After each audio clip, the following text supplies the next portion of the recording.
नमस्कार दोस्तों, स्वागत है आप सभी का। Professional examination board Madhya Pradesh middle school teacher eligibility test 2018 16 फरवरी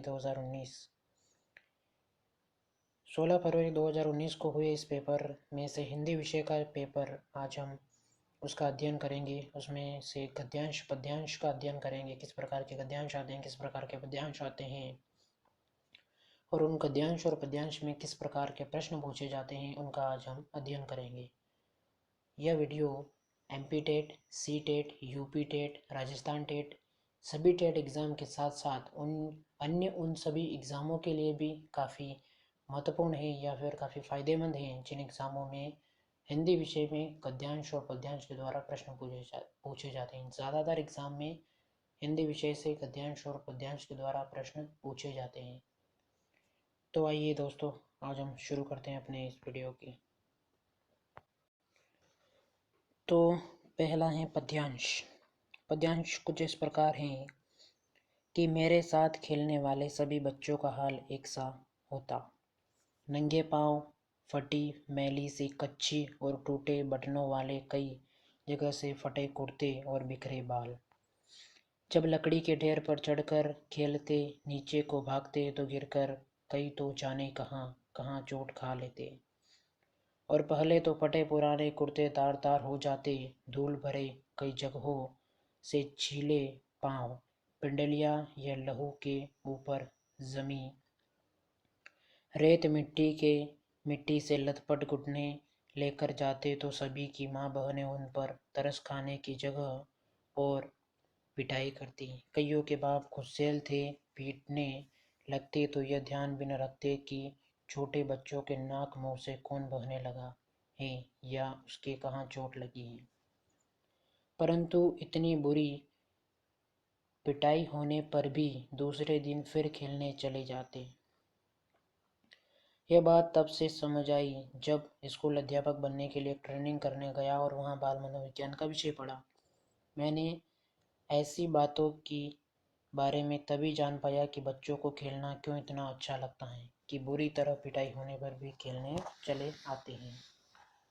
उपयुक्त गद्यांश और पद्यांश नीचे पूछे गए प्रश्न का उत्तर बताइए। तो देखते हैं पहला प्रश्न क्या है। पहला प्रश्न है, लेखक ने कौन से विषय को पढ़ा या फिर कौन सा विषय पढ़ा। तो विज्ञान को पढ़ा या फिर समाज विज्ञान को पढ़ा या फिर भूगोल को पढ़ा या फिर बाल मनोविज्ञान को पढ़ा। तो हमने देखा है यहाँ पर पैसेज में आप देख सकते हैं कि यहाँ पर दिया हुआ है कि मैंने ट्रेनिंग करने गया तो वहाँ बाल मनोविज्ञान विषय का अध्ययन किया। तो लेखक ने बाल मनोविज्ञान विषय का अध्ययन किया। तो हमारा आंसर होगा इसमें से नंबर 4, बाल मनोविज्ञान। बाल मनोविज्ञान हमारा आंसर होगा। ठीक है, तो अब अगले प्रश्न की ओर बढ़ते हैं। अगला प्रश्न है, फटी मैली सी कच्ची में अलंकार है। यह आपका व्याकरण का प्रश्न है। अलंकार उपमा अलंकार है, दीपक अलंकार है, रूपक अलंकार है या फिर उत्प्रेक्षा अलंकार है। देखिए यहाँ पर दिया हुआ है फटी मैली सी कच्ची, यानी कि कच्ची कैसी है, फटी मैली है। तो यहाँ पर एक तुलना कर रखी है कि कच्ची कैसी है, तो फटी मैली सी है कच्ची, यानी कि फटी मैली सी है कच्ची। तो यहाँ पर अलंकार होगा उपमा अलंकार, उपमा। ठीक है, अगला क्वेश्चन है, उपयुक्त पद्यांश को पढ़कर नीचे दिए गए प्रश्न का उत्तर बताइए। लहू का पर्यायवाची शब्द क्या है, बताइए। मोह, रुधिर, संवेद या फिर नक्सीर। तो लहू के पर्यायवाची होते हैं, देखिए लहू के पर्यायवाची होते हैं खून, साथ में होता है रुधिर, साथ में होता है रक्त, एक और होता है शोणित। ये सभी लहू के पर्यायवाची होते हैं। तो यहाँ पर पूछा है कि लहू के पर्यायवाची क्या है।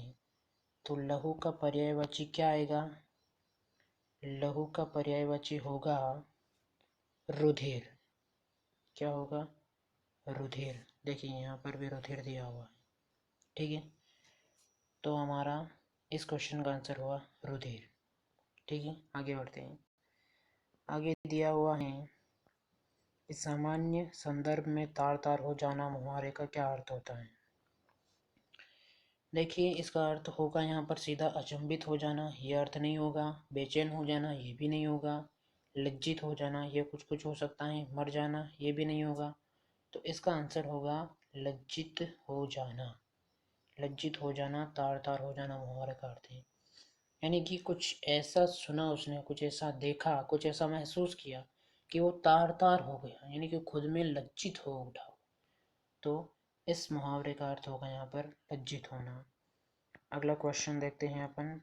चढ़ना का विलोम शब्द है, चढ़ना। चढ़ना का विलोम शब्द देखिए, ये है घर। इस पर आप चढ़े तो ऊपर गए, यानी कि आप ऊपर गए। फिर वहाँ से आपको फिर नीचे भी आना है तो आप क्या करेंगे? उतरेंगे। तो चढ़ना का विलोम हो जाएगा उतरना। ये तो बहुत सिंपल क्वेश्चन था, ठीक है। अगला क्वेश्चन है, बाप का पर्यायवाची शब्द नहीं है। ये इस वर्ड पर ध्यान दीजिएगा, यहाँ पर पूछा है नहीं है।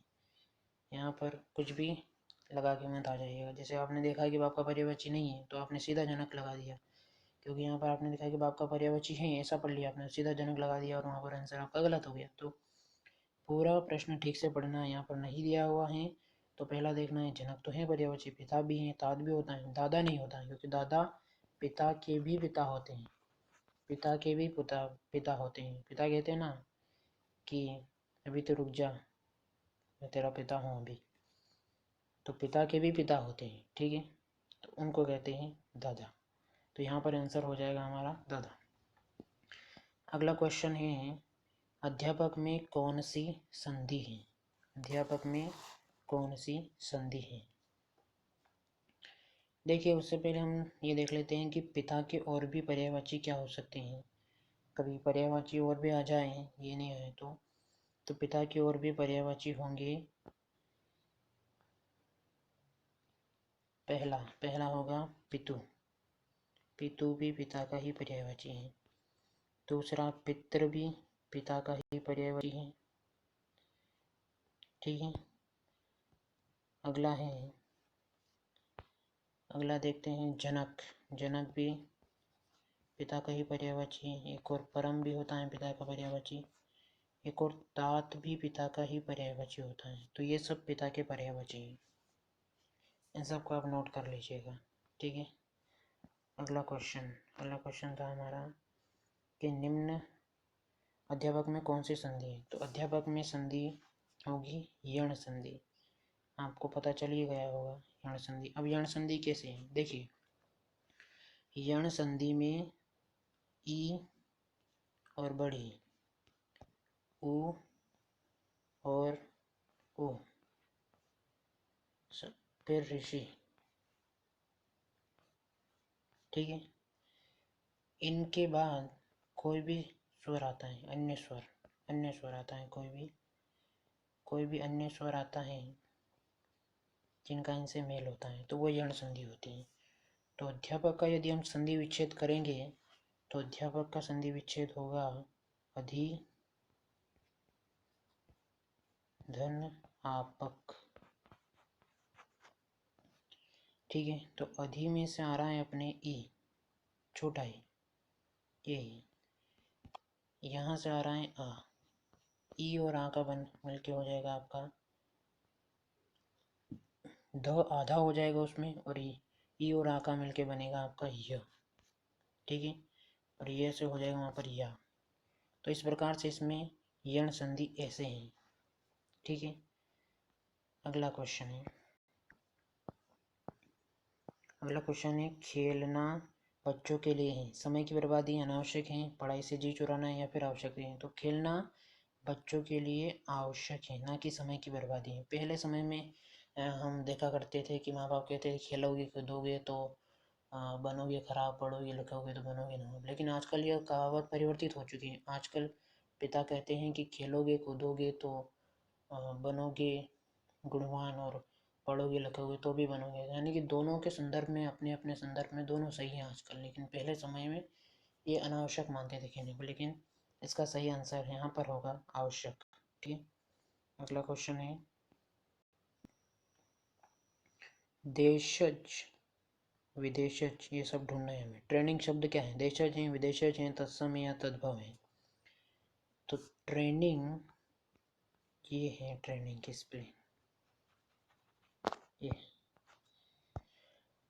तो ट्रेनिंग हो गया आपका विदेशज शब्द। विदेशज शब्द वह होते हैं जो हमारे देश के नहीं होते हैं, जो हमारे देश के नहीं होते हैं, जो विदेशों से आए हुए होते हैं और हमारी बोली में हम उन्हें प्रयोग करते हैं, वो होते हैं विदेशज शब्द। और देशज शब्द वो होते हैं जो हमारे देश के होते हैं, हमारे स्थानीय शब्द होते हैं। तो यहाँ पर हमारा जवाब हो जाएगा विदेशज। ट्रेनिंग है विदेशज शब्द। ठीक है, अगला क्वेश्चन देखते हैं। अगला है 10वां प्रश्न। लकड़ी के ढेर से गिरने पर बच्चों की हालत कैसी हो जाती है? केवल चोट लग जाती थी, केवल पैर छिल जाते थे, केवल कपड़े फट जाते। तो लकड़ी के ढेर से जब बच्चे गिरते थे तो उनको चोट भी लगती थी, उनके पैर भी छिल जाते थे, कपड़े भी जाते। यहाँ पर उपरोक्त सभी आंसर सही होगा। ठीक है, अगला क्वेश्चन है पिता बच्चों को पीटते वक्त क्या ध्यान नहीं देते थे? पिता बच्चों को पीटते वक्त क्या ध्यान नहीं देते थे? तो हमने यहाँ पर देखा है कि पीटते, ये देखिए, पीटते वक्त यह ध्यान भी नहीं रखते थे कि बच्चों की आँख से, नाक से खून निकल रहा है या फिर कहाँ चोट लग रही है। तो पिता उस समय क्या ध्यान नहीं देते थे? खून बहने का। तो हमारा यहाँ पर जवाब हो जाएगा खून बहने का। ठीक है, अगला क्वेश्चन है लेखक ट्रेनिंग पर क्यों गए थे? क्या वो कलेक्टर बनने गए थे, क्या इंजीनियर बनने गए थे, क्या टीचर बनने गए थे, क्या डॉक्टर बनने गए? तो वो गए थे टीचर बनने। ठीक है, तो यहाँ पर हमारा जवाब हो जाएगा टीचर। ठीक है, अगला क्वेश्चन है तरस खाना से अभिप्राय है? शोषण करना, दया करना, मन लगाना, अत्याचार करना। तो यहाँ पर इसका सबसे अप्रोप्रिएट आंसर होगा दया करना। दया करना ही तरस खाना, यानी कि मैंने उस पर दया खा ली या फिर उसने उस पर दया तरस खा लिया, तो उसने उस पर क्या कर दी? दया कर दी, ऐसे। ठीक है, अगला क्वेश्चन है बच्चों को क्यों इतना खेलना अच्छा लगता है? इसका लेखक को जवाब कैसे मिला? इसका जवाब बातचीत द्वारा मिला, खेलकर मिला, लिखकर मिला या फिर पढ़कर मिला। तो उन्होंने जब बाल विज्ञान की पढ़ाई की थी अपनी टीचर ट्रेनिंग के दौरान, तब उन्हें पढ़कर यह इसका जवाब मिला। तो इसका आंसर हो जाएगा पढ़कर। अगला क्वेश्चन है 15वां कि प्रस्तुत गद्यांश में लेखक और उनके साथ खेलने वाले बच्चों का हाल कैसा था? तो एक जैसा ही था, समान ही था।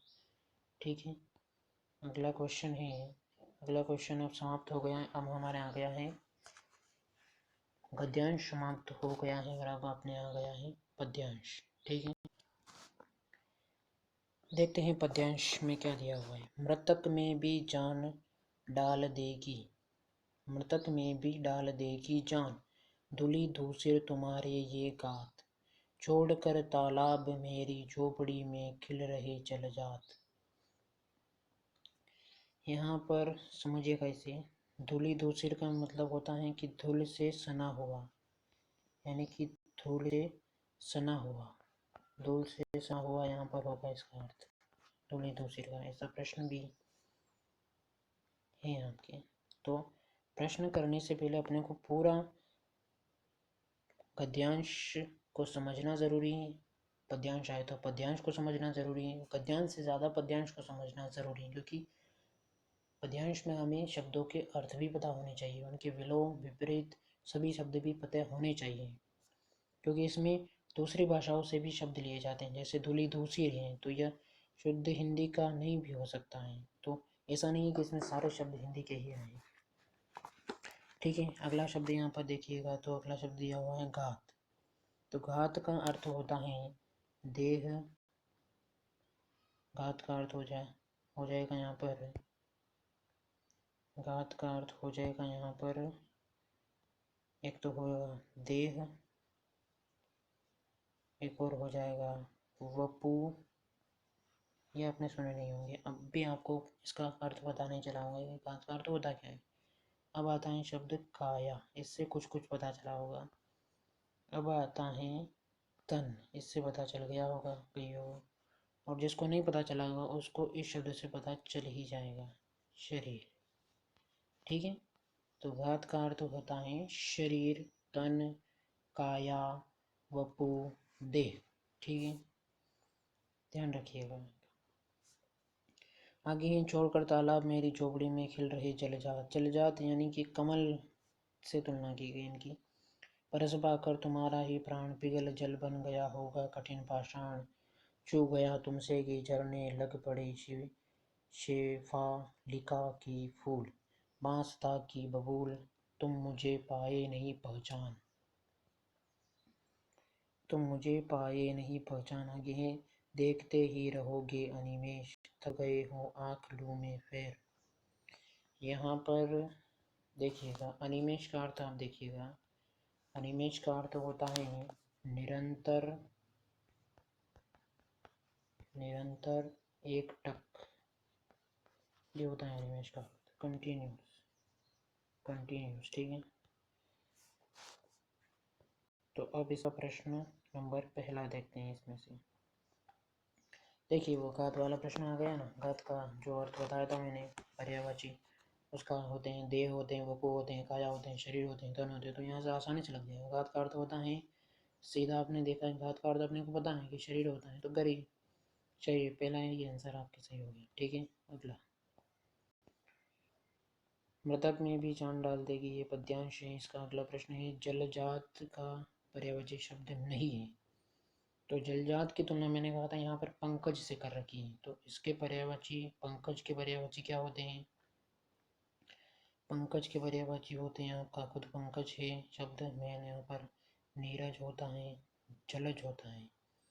परिजात एक ऐसा शब्द है जो पंकज का पर्यायवाची नहीं होता है। परिजात किसे कहते हैं? परिजात कहते हैं शेफाकिल के फूल को, शेफा लिखा दे रखा है ना इसमें, उसके फूल को हम परिजात भी कहते हैं, शेफालिका के फूल को। ठीक है, शेफालिका एक वृक्ष होता है जिससे हमें पुष्प प्राप्त होते हैं। ठीक है, तो यहाँ पर हमारा जवाब हो जाएगा परिजात। अगला क्वेश्चन है, अगला क्वेश्चन है ये, देखिए कवि उस बच्चे से आंख क्यों फेर लेगा? बच्चे की मुस्कान के कारण, बच्चे की बदमाशी के कारण, बच्चे से उबने के कारण, बच्चे की आंखें थकने के कारण। तो ये देखिएगा यहाँ पर दे रखा है थक गए हो आँख लू में फेर, यानी कि वो बच्चे की आंखें थकने के कारण उससे आँख फेर लेगा। ठीक है, तो हमारा जवाब हो जाएगा नंबर 4। अगला क्वेश्चन है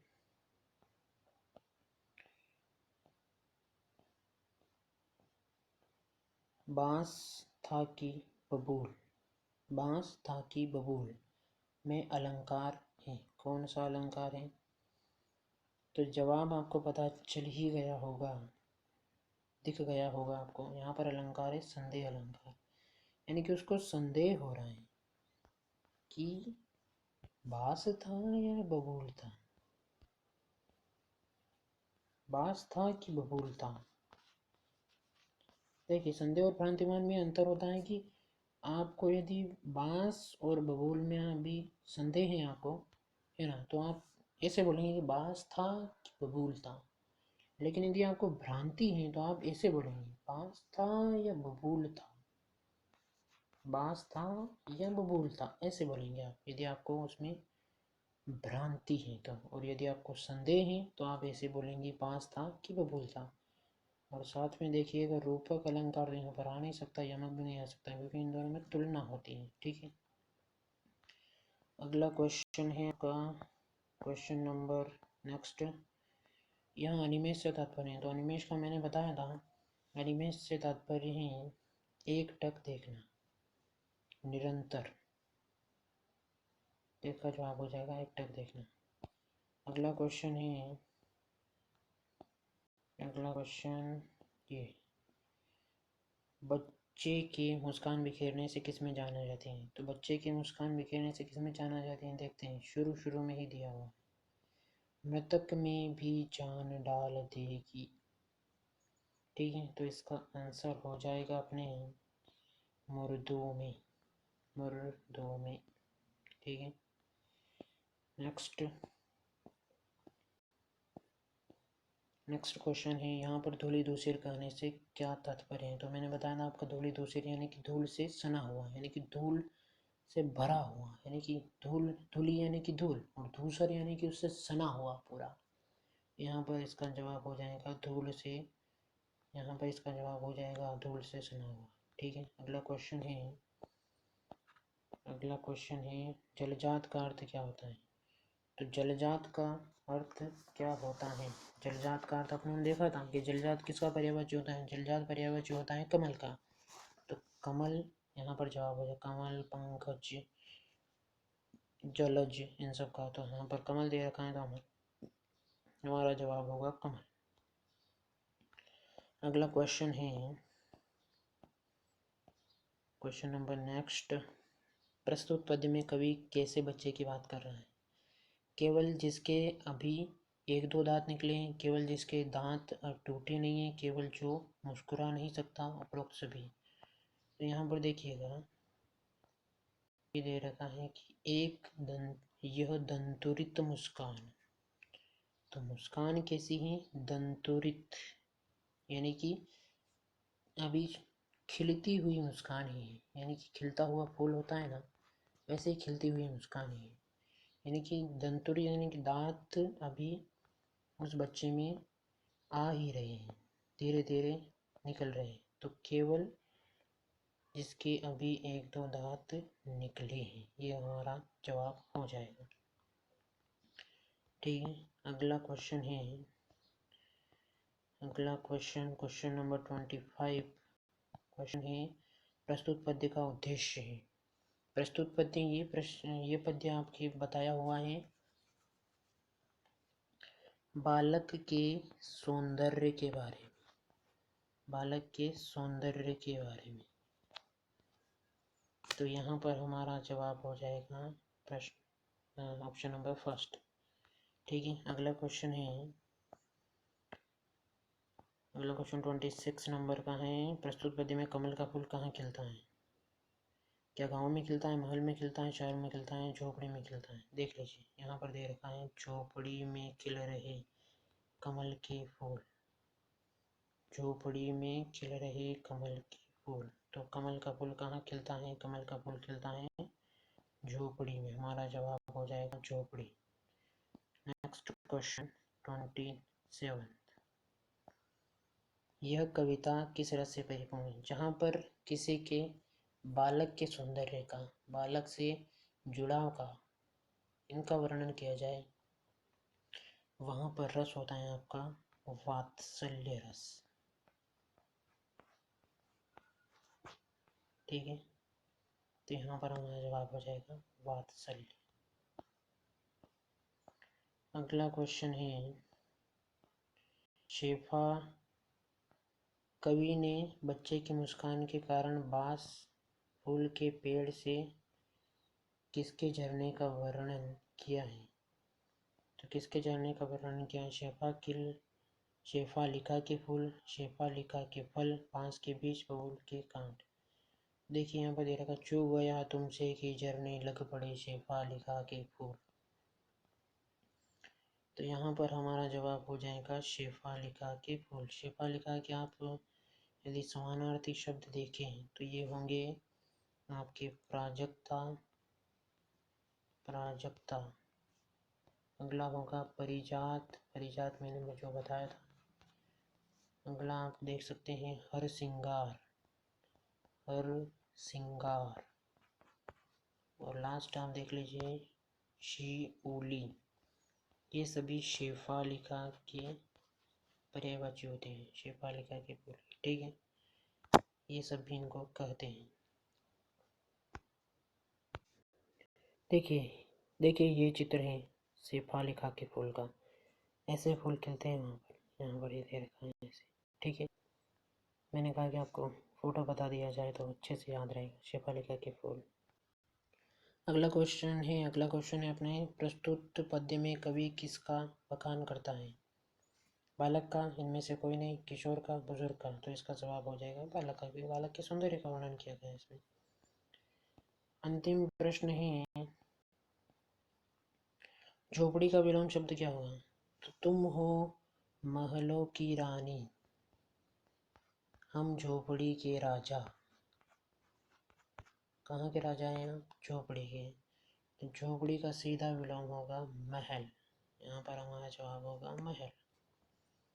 ठीक है, धन्यवाद आप सभी का। आपको ये वीडियो कैसा लगा? इसको लाइक करें, शेयर करें और कमेंट करके ज़रूर बताएं कि आपको ये वीडियो कैसा लगा। धन्यवाद, शुक्रिया।